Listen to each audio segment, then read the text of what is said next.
सभी को नमस्कार। एक बार फिर से आप सभी का आपके अपने चैनल एस आर जाजोरिया पर स्वागत है। आज का हमारा टॉपिक है टेंस, हिंदी में बोलते हैं काल। बहुत बेसिक कॉन्सेप्ट है ये, लेकिन सभी के लिए बहुत ही महत्वपूर्ण है। चाहे किसी भी क्लास का स्टूडेंट्स हो या फिर कोई भी छात्र छात्रा जो कंपटीशन की तैयारी कर रहे हैं, सबके लिए इंग्लिश ग्रामर का ये बहुत ही इम्पोर्टेंट टॉपिक है। और इस टॉपिक में हम डिस्कस करेंगे टेंस क्या है, इसके कितने प्रकार हैं और टेंस का यूज किस प्रकार से किया जाता है। सभी टेंसेज के बारे में बताएंगे। तो एक ही वीडियो में मैं आपको सारे टेंस समझाने का प्रयास करूंगा।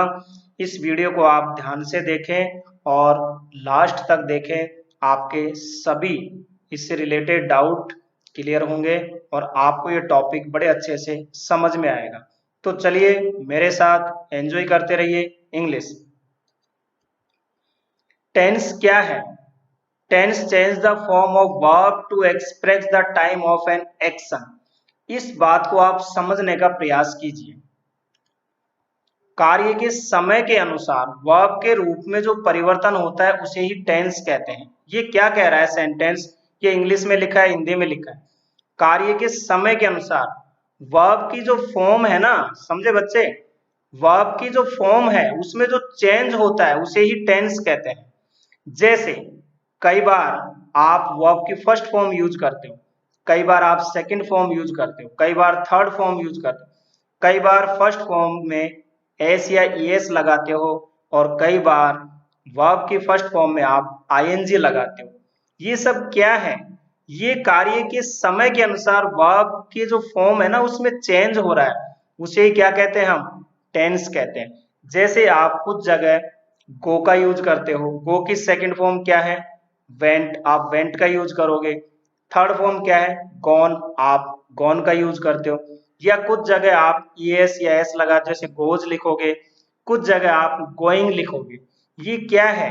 ये कार्य के समय के अनुसार जो वर्ब की फॉर्म में चेंज है ना उसे ही टेंस कहते हैं। और वर्ब की फॉर्म में जो चेंज होता है उससे ही हमें पता लगता है कि ये सेंटेंस किस टेंस का है। तो ये तो हुई डेफिनेशन। नेक्स्ट है काइंड्स ऑफ टेंस, काल के प्रकार। टेंस कितने प्रकार का होता है आप सभी जानते हो, चाहे पढ़ा लिखा हो चाहे अनपढ़ हो। अनपढ़ भी बता देगा कि काल कितने प्रकार का होता है, टेंस कितने प्रकार का होता है। 3 प्रकार के होते हैं।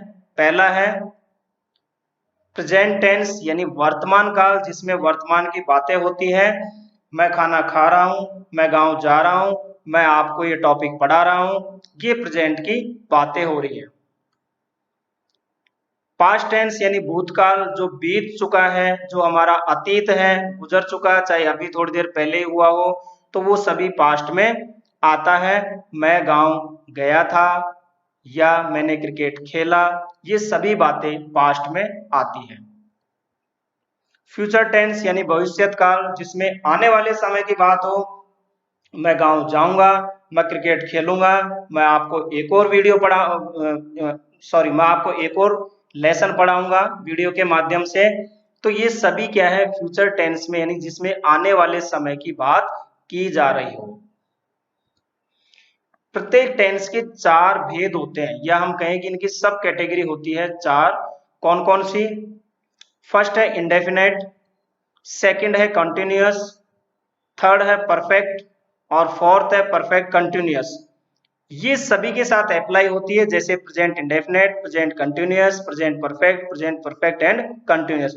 यहाँ इनके आगे जोड़ दो, पास्ट जोड़ दो तो past indefinite, past continuous, past perfect and continuous. यदि फ्यूचर लगाओगे तो future indefinite, future continuous, future perfect and continuous. यानी हर टेंस की, प्रत्येक टेंस की ये 4 सब कैटेगरी है। इनको आप समझिए, बहुत बेसिक है लेकिन बहुत कम लोग जानते हैं इसके बारे में। इंडेफिनेट का मतलब ही होता है अनिश्चित, यानी कार्य का अनिश्चित होना, कि कार्य तो होता है लेकिन हमें उसके समय का पता नहीं चलता कि कार्य अभी बोलते समय हो रहा है या कब हो रहा है, कब होता है, इसके बारे में हमें पता नहीं चलता। तो ये इंडेफिनेट। कंटिन्यूअस, आप जानते हो जब कोई कार्य जारी हो, लगातार चल रहा हो, तो हम कंटिन्यूअस में लेते हैं। परफेक्ट यानी कार्य पूर्ण, जब कार्य कंप्लीट हो गया हो, कंप्लीट हो चुका है, तो वो परफेक्ट में आएगा। परफेक्ट कंटिन्यूअस कार्य होना और जारी, इसको समझना आप एग्जाम्पल से आपके नहीं समझ में आया होगा, तो सभी का हम एग्जाम्पल्स लेते हैं। इंडेफिनेट यानी अनिश्चित होना, वह खेलता है। देखिए इसमें कहा कि वह खेलता है, लेकिन अभी हमें इससे पता नहीं चल रहा कि अभी बोलते समय वो खेल रहा है क्या, नहीं ना। तो क्या है कि समय यहाँ अनिश्चित है, समय का हमें पता नहीं चलता। कार्य तो होता है लेकिन समय का पता नहीं चलता। जैसे गाय घास खाती है, उसकी आदत है, उसका भोजन है, वो खाएगी, लेकिन कब खाती है, अभी बोलते समय तो नहीं खा रही, कुछ पता नहीं चल रहा। जैसे शेर मांस खाता है, तो ये सेंटेंस इंडेफिनेट है, यानी कि यहाँ कार्य हो रहा है लेकिन टाइम जो है वो अनिश्चित है, समय का हमें पता नहीं चल रहा है। दूसरा है कंटिन्यूअस यानी कार्य जारी।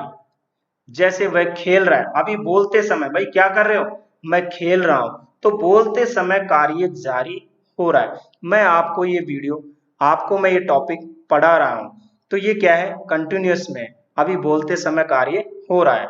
परफेक्ट मतलब कार्य पूर्ण हो जाना, कंप्लीट हो जाना।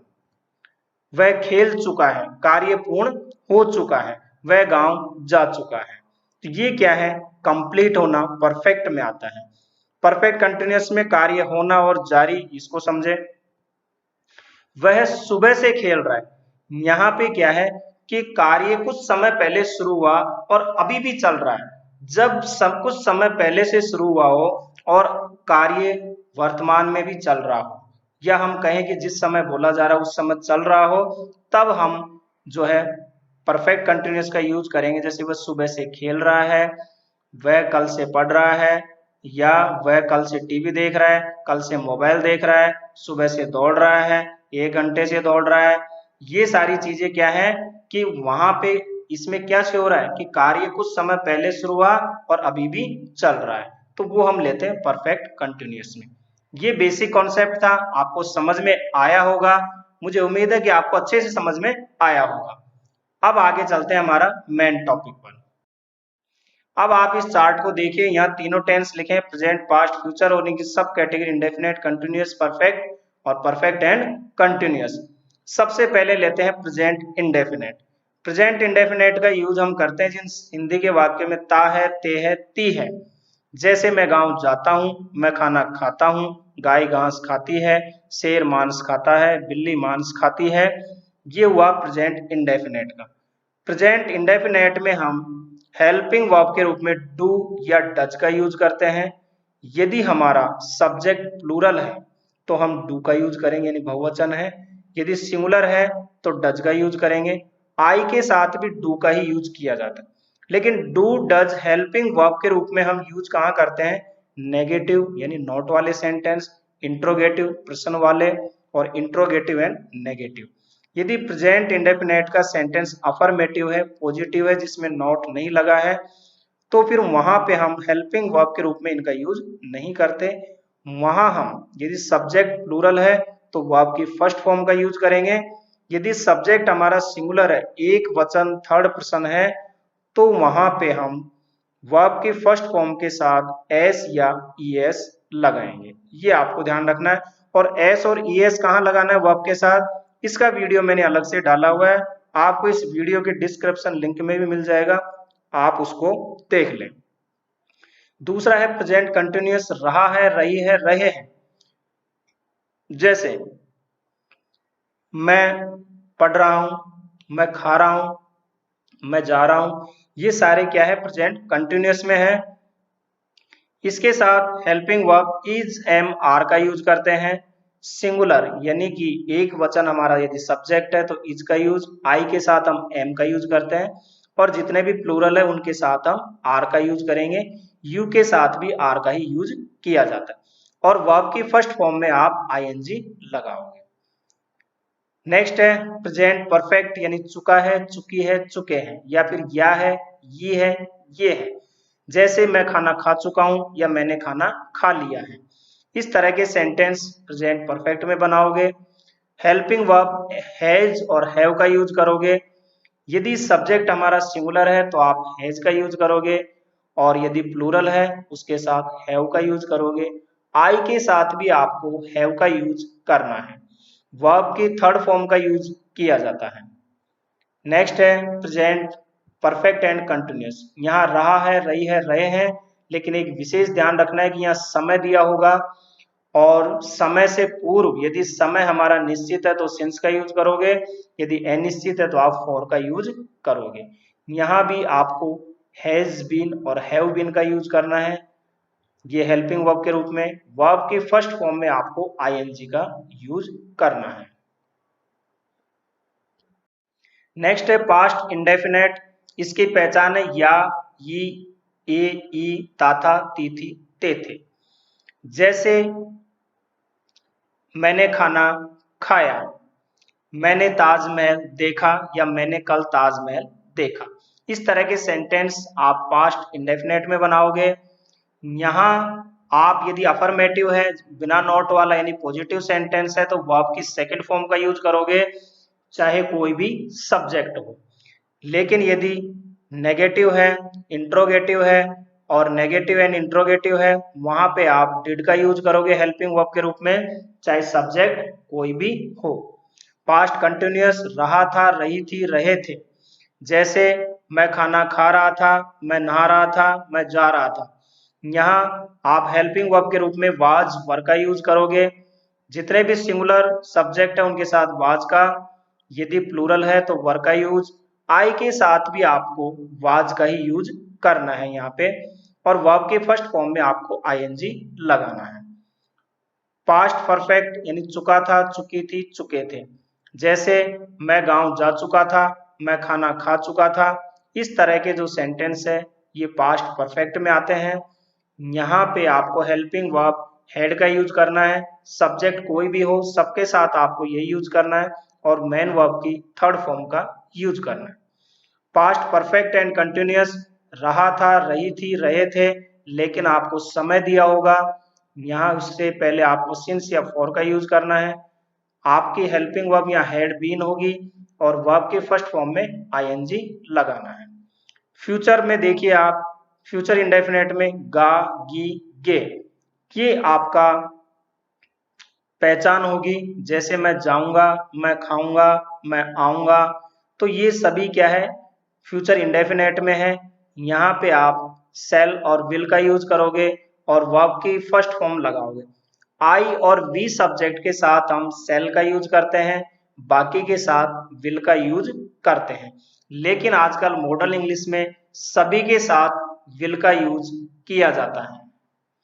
फ्यूचर कंटिन्यूअस में रहा होगा, रही होगे, रहे होंगे।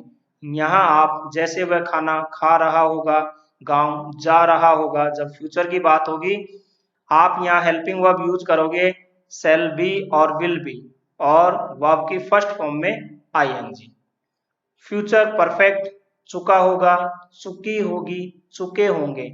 वह गांव जा चुका होगा, खाना खा चुका होगा। इस तरह के सेंटेंसेस फ्यूचर परफेक्ट में आते हैं। इसकी जो हेल्पिंग वर्ब है वो है शैल हैव या फिर विल हैव, और वर्ब की थर्ड फॉर्म का यूज करना है। फ्यूचर परफेक्ट एंड कंटिन्यूअस में रहा होगा, रही होगी, रहे होंगे, और लेकिन इसमें समय दिया होगा, उससे पहले आपको सिंस और फॉर का यूज करना है। Helping verb shall have been और विल हैव बीन का यूज करोगे, वर्ब के फर्स्ट फॉर्म में आईएनजी यूज करोगे।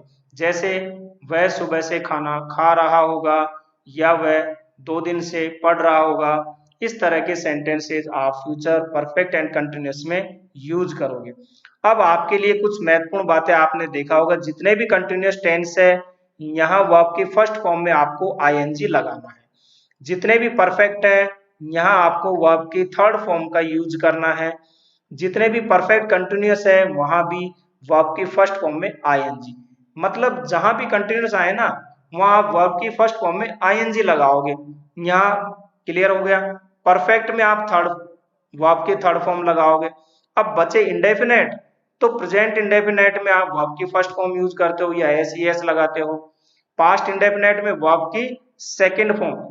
पूरे इंग्लिश में मात्र एक ये ऐसा टेंस है जहां वर्ब की सेकंड फॉर्म का यूज किया जाता है, लेकिन वो भी अफर्मेटिव या पॉजिटिव सेंटेंसेस में। डिड के साथ हमें वर्ब की फर्स्ट फॉर्म का ही यूज करना होता है जब हेल्पिंग वर्ब डिड आती है तब। फ्यूचर की बात करें, फ्यूचर इंडेफिनेट में, तो भी यहाँ वर्ब की फर्स्ट फॉर्म ही आती है। अब हमारा जो पैटर्न होता है सेंटेंस का क्या होगा, सब्जेक्ट और सब्जेक्ट के साथ वर्ब आपको लिखनी है, वर्ब आपको आनी ही है। इसके बाद यदि ऑब्जेक्ट दिया है तो ठीक है, या कुछ अदर वर्ड दिए हो तो ठीक है। इस तरह से आप सेंटेंस बनाओगे। उम्मीद है आपको ये टेंस का एक कंप्लीट पैकेज आपको समझ में आया होगा। तो इस वीडियो को ज़्यादा से ज़्यादा लाइक करें, अपने साथियों में, दोस्तों में शेयर करें और मेरे इस चैनल को सब्सक्राइब करें। और आगे भी हम टेंस से रिलेटेड सभी पार्ट आपको डिटेल में बताएंगे, हर टेंस का, क्योंकि बहुत सारे पेरेंट्स की डिमांड आ रही है। अभी लॉकडाउन चल रहा है वर्तमान में कोविड-19 की वजह से, तो बहुत सारे स्टूडेंट्स और पेरेंट्स की डिमांड है। बहुत सारे स्कूलों ने भी डिमांड किया है कि सर आप जो है अपने तरह से वीडियो बनाइए प्रत्येक टेंस के लिए, ताकि हमारे बच्चों को लाभ मिल सके, क्योंकि स्कूल अभी क्या है, बंद है। तो एक ये प्रयास है मेरा, आप मेरे साथ इंग्लिश पढ़ते रहिए और एंजॉय करते रहिए। आपका अपना चैनल SR जाजोरिया। हंसते रहिए, मुस्कुराते रहिए और देखते रहिए SR जाजोरिया। Thank you.